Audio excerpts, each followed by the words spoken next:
มาบางเวียงนอกจากสถานที่ท่องเที่ยวแล้วก็ยังมีสิ่งหนึ่งที่ขึ้นชื่อนั่นก็คือข้าวจีบางเวียงกับโรตีมาบางเวียงหลายครั้งหลายคราวบ่เคยกินแจ๊กเทื่อมื้อนี้ที่เป็นการลองกินครั้งแรกโรตีกับข้าวจีเอาโรตีในอันนึงบอนที่ข่อยอยู่นี่แมนอยู่อันนี้วัดอย่างแม่วัดกลางบ้านอย่างบ้านสว่างวัดกลางบ้านสว่างห้านแม่น้ำผึ้งไข่ไก่มาก็ลองมาซิมเบิ่งเด้อเบอร์เกอร์เจ้าสั่งตัวนี้เลยติเอาเบอร์เกอร์อันนึงซะลองเบิ่งบ่เคยกินจักเทื่อขายมื้อคืนเลยป่ะแม่เขาจะปิดมื้อเลยป่ะ8-9 โมงล่ะอ๋อบางคนก็ขายฮอต11-12 โมงเลยบางคนก็ขายฮอตเช้าบางห้านก็สิขายฮอต8 โมงแล้วก็กลับบางห้านก็ขายฮอตดึก11-12 โมงบางห้านเขาเจ้าขายตอนสวยบางห้านเขาเจ้าขายตอนเช้าผู้ใดมาเปิดห้านใดก็สามารถซื้อได้แซ่บหมดทุกห้านมื้อนี้ขอลองมากินห้านโรตีแม่น้ำผึ้งอยู่แจวัดบ้านกลางเลยนี่จะอยู่ติดกับหอมตัวนี้ค่อยเอาเบิดเลยโรตีแซนด์วิชแล้วก็เบอร์เกอร์ลองซิมเบิงบ่เคยกินจักเทื่อครั้งนี้เป็นครั้งแรกที่จะได้ลองซิมเบิง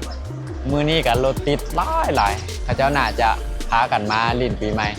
รถติดยาวไปฮอดพุ่นเลยเน่งบ่ได้เลยตอนนี้คนลาวคนต่างประเทศมาซื้อหลายได้นี่เห็นบ่เต็มเลยคนเขตนี้บ่มีแต่อยู่นี่อยู่ทางลุมเข้าไปหอมนี่อยู่ทางลุมอยู่หน้าห้านคาเฟ่คิ้วเขาก็มีห้านขายแซนด์วิชด้วยกันได้มาแล้วโรตีใส่กล้วยใส่ไข่แล้วก็โรยด้วยซีสแล้วก็โรยนมอีกสั้นหนึ่งโคตรเป็นตากิน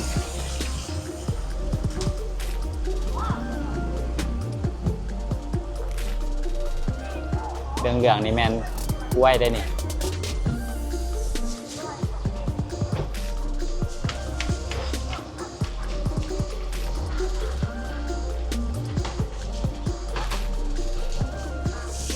หอมกล้วยหวานนมเข้ากันขนาดแซ่บได้มาละแฮมเบอร์เกอร์มากินอยู่ในรถ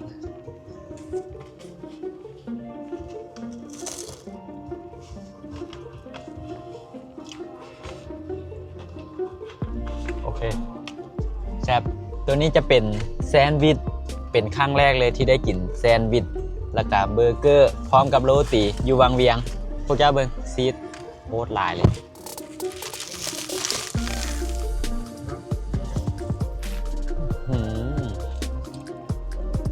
ผู้ใดมาบางเวียงอย่าลืมมาแวะกินเด้อแซ่บอร่อย